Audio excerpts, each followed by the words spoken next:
मोतीनगर गांव में एक रिक्शे वाला भीमा अपनी बीवी बेला के साथ एक छोटी सी झोपड़ी में रहते थे। वो बहुत गरीब थे। रिक्शा चलाकर जो भी कमाई होती थी उसी से घर चलाते थे। रिक्शे वाले की बीवी बहुत लालची और अकड़ू थी। बस सजने संवरने में ही लगी रहती थी। भीमा को देर रात तक रिक्शा चलाने को बोलती थी। एक दिन भीमा रिक्शा जल्दी चलाकर घर लौट आता है। अरे भगवान, कहाँ हो? जरा पानी तो पिलाना। अजी पानी बाद में पीना, पहले जो आज कमाया है वो सारा मेरे हाथ में रखो। भीमा वहाँ बिछी खाट पर बैठ जाता है और सारे पैसे अपनी बीवी के हाथ में देता है। ये लो भगवान, आज की कमाई। आज बस इतना ही? बाकी पैसे तुमने छुपा तो नहीं लिए? वो आज मैं जल्दी घर आ गया ना, तो ज्यादा नहीं कमा पाया। बेला गुस्से से भीमा को देखती है। अच्छा ठीक है, कल जल्दी जाना और देर से आना, और ज्यादा पैसे भी कमा कर आना। रात हो जाती है। दोनों सो जाते हैं और सुबह जल्दी उठकर अपना रिक्शा लेकर भीमा चला जाता है। जब बेला की सुबह आंख खुलती है तो उसका पति उसे सोया हुआ नहीं दिखता। अच्छा, आज तो जल्दी चले गए। ठीक है ना, आज ज्यादा पैसे कमाएंगे। भीमा अपना रिक्शा लेकर सड़क पर जा रहा होता है और रिक्शा रोकता है। अरे ओ रिक्शा वाले भैया, रिक्शा रोको। भीमा रिक्शा रोक लेता है। साहब, कहाँ जाना है? भारतपुर जाना है, चलोगे क्या? हाँ चलूंगा साहब। कितने पैसे लोगे? 20 रुपए साहब। 20 रुपए? नहीं नहीं, मैं तुम्हें 10 रुपए दूंगा। चलना है तो चलो। भीमा अच्छा और ईमानदार इंसान होता है तो वो 10 रुपए में भी मान जाता है। अच्छा साहब, ठीक है, बैठ जाइए रिक्शे में। आदमी रिक्शे में बैठ जाता है और भीमा उस आदमी को भरतपुर उतार देता है। उस आदमी के जाने के बाद भीमा की नजर रिक्शे के पीछे वाली सीट की तरफ जाती है। वो देखता है कि वो आदमी रिक्शे में अपना कोई थैला जल्दी में होने के कारण भूल जाता है। भीमा वो सामान उस आदमी को वापस लौटाने के लिए जैसे ही मुड़ता है तो वो देखता है कि वो आदमी तो बहुत दूर चला गया होता है। अब भीमा सोचता है कि ये सामान मैं उसको उसके घर जाकर दे दूंगा। सुबह से रात हो जाती है। रात के 11 बज जाते हैं। भीमा अब घर जाने की सोचता है। अब मुझे घर चलना चाहिए, बहुत देर हो गई है। आज भी कुछ ज्यादा पैसे हाथ नहीं आए। बेला फिर कुछ खरी खोटी सुनाएगी। भीमा उदास मन से घर चल पड़ता है। घर पहुंचकर रोज की तरह सारे पैसे अपनी बीवी को दे देता है। अरे मेरी किस्मत फूट गई थी, मेरे माँ बाप ने ऐसे आदमी से शादी कर दी। एक तो गरीब है, ऊपर से इसकी ईमानदारी। हे भगवान, ये ईमानदारी मुझे एक दिन भिखारन बनाकर छोड़ेगी। आसपास गांव वाले सभी उसके घर के पास खड़े होकर सब सुन रहे होते हैं। गांव वाले आपस में बातें कर रहे होते हैं। अरे भाई, इनका तो ये रोज रोज का लड़ाई झगड़ा हो गया है। हाँ भाई, ये भीमा तो सीधा साधा है, इसकी बीवी के आगे नहीं चलती। भाई, भीम की तो किस्मत ही फूट गई है। ऐसी बीवी से शादी करके बेचारा भीमा करे भी तो क्या करे। बीवी को पैसे के अलावा कुछ दिखाई नहीं देता। पैसा पैसा, बस पैसा चाहिए। चलो भाई चलो, अपने अपने घर चलते हैं। सभी गांव वाले अपने अपने घर चले जाते हैं। तभी बेला की नजर उस थैले पर पड़ती है जो वो आदमी रिक्शे में भूल जाता है। बेला जब उस थैले को खोलकर देखती है तो उसमें कुछ पैसे और कपड़े पड़े हुए होते हैं। बेला उसमें पैसे और कपड़े देखकर बहुत खुश हो जाती है। अरे वाह, आज क्या लॉटरी लग गई, इतने पैसे और इतने अच्छे कपड़े, मजा आ गया। पर ये थैला मिला कहाँ से? अजी सुनते हो, जरा आना, कुछ पूछना है तुमसे। हाँ आ रहा हूँ, जरा रुको। हाँ बोलो बेला, क्या पूछना है? सुनिए, ये थैला आपको कहाँ से मिला? अरे ये तो एक आदमी की सवारी मिली थी, तो वो भूल गया था। कल जाकर ये उस आदमी को वापस दे दूंगा। नहीं नहीं, तुम इसे वापस मत देना, इसे हम ही रख लेंगे। इतने सारे पैसे एक साथ हाथ लगे हैं और तुम इसे वापस करने को बोल रहे हो? पागल हो गए हो क्या? तुम्हारी इतनी कमाई भी नहीं होती जितनी इस थैले में रखी है।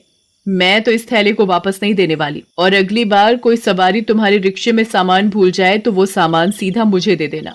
विवश होकर भीमा ने बेला की बात मान ली और आगे से उसके रिक्शे में कोई भी सवारी अपना सामान भूल जाती तो वो उसे बेला को दे देता था। कभी पैसे निकलते तो कभी गहने और कभी खाने का सामान मिल जाता था। एक दिन भीमा के रिक्शे में एक तांत्रिक बाबा आया। अरे ओ रिक्शा वाला, रुको तो जरा, हमको कहीं जाना है। हाँ बाबा, बोलिए, कहाँ जाना है आपको? जरा वो पास वाले जंगल पहुँचा दो बेटा। हाँ बाबा, बैठिए, मैं ले चलता हूँ। कितने लोगे? 30 रुपए। चलो ठीक है, दे देंगे 30 रुपए। बाबा भीमा के रिक्शे में बैठ जाता है और भीमा उस बाबा को जंगल तक पहुंचा देता है। बाबा भीमा को पैसे देकर चला जाता है, पर वो अपनी एक डिब्बी रिक्शे में ही भूल जाता है। उस डिब्बी पर भीमा की नजर पड़ जाती है और वो ये सोचता है कि शायद उसमें कोई अंगूठी होगी। भीमा उस डिब्बी को खोलता है और उसमें से एक भूत निकलकर भीमा के अंदर घुस जाता है। अरे वाह, आखिरकार उस छोटी सी डिब्बी से निकलकर ये इंसान का शरीर मिल ही गया। अब मैं लोगों को मार मार कर खाऊंगा।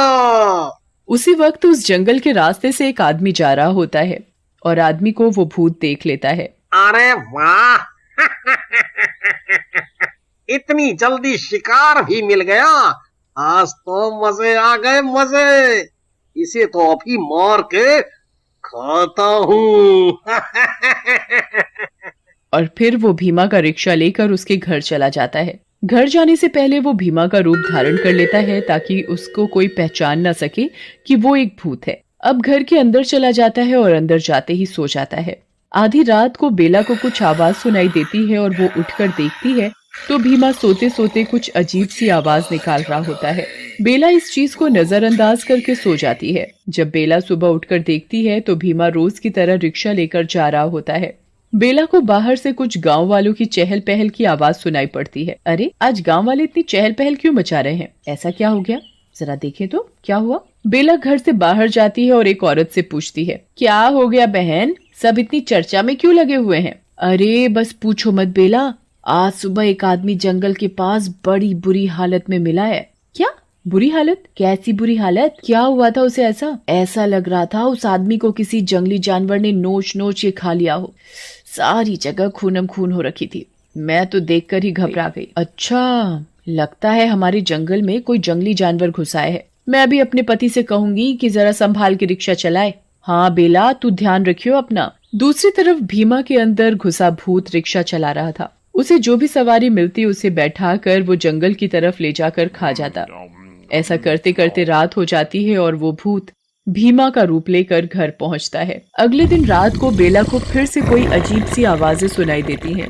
बेला देखती है कि उसका पति घर से बाहर कहीं जा रहा होता है।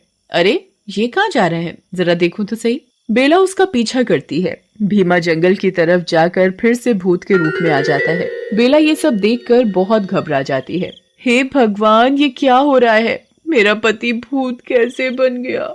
हे भगवान। अब वो भूत किसी आदमी को पकड़कर उसको मार कर खा रहा होता है। बेला ये सब देखकर चौंक जाती है और सीधा घर की तरफ भाग जाती है। डरी हुई बेला घर के कमरे में जाकर छुप जाती है।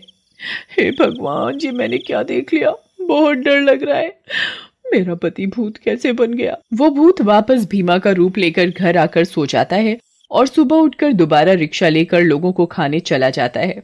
बेला सुबह उठकर रात की बात याद करके उसका हाल सोचने लगती है। तभी उसे याद आता है कि उस जंगल में एक तांत्रिक बाबा रहता है। वो बाबा, अब तो वो बाबा ही है जो मेरी मदद कर सकता है। हाँ, अब मुझे उसी बाबा के पास जाना चाहिए। बेला उस बाबा के पास जाती है और उसे सारी बातें बताती है। बाबा बहुत बड़ा अंतर्यामी होता है, तो अपनी योग शक्ति से वो सब जान लेते हैं। मैं सब जान चुका हूँ।